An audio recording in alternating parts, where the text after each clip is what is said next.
Hello, my name is Barrett Moody, and this is our fifth and final lab for Physics 2211. And the topic I decided to do is momentum, specifically when it applies to collisions. So the purpose of this lab was we took a pool table and we did just an analysis of motion between a cue ball and an 8-ball, just the analysis of them hitting each other. And then utilizing tracker, we observed the motion of the pool ball collision and then use this data to apply it to the conservation of momentum principle. So here's our tracker model. As you can see, we have the pool cue here. We hit the cue ball into the 8-ball, and then we measured their velocities afterwards, and then use that to calculate their initial and final momentums.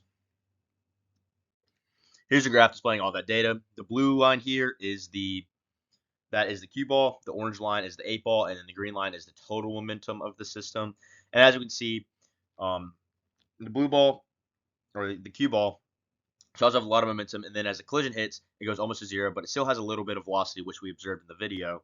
And then the 8-ball has the majority of the speed and momentum after the collision, and we see it slowly kind of wean off, and we believe that's due to friction, outside forces, and the biggest loss of momentum we see here is at the collision, which is around 0.2 seconds, and we believe that's because the collision was not perfect.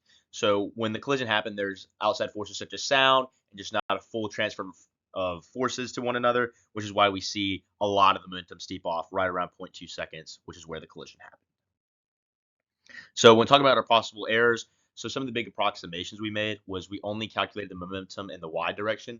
However, they weren't perfectly along that x-axis, and there was some y forces, y speed in the y direction, which we didn't account for. And then just as I was saying earlier, outside forces such as friction, air resistance, and we know the fact that energy was lost in the collision due to the sound it made, and that sound was energy. So we know that energy was lost there, affecting how the total momentum went down. And then we also approximated the center of mass, which was hard to tell with these pool balls. They could be imperfect and not, fully made with the center of mass right in the center. That could have been an error.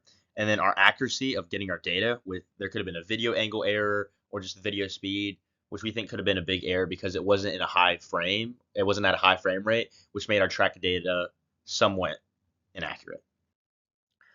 What if and what does it mean?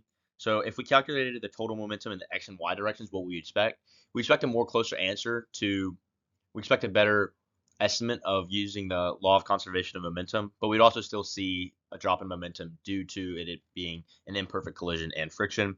And then how does the conservation of momentum mean for collisions in real life? And it's a good way to calculate damages and just how the world around us works, such as things like car crashes and things of that nature. Thank you.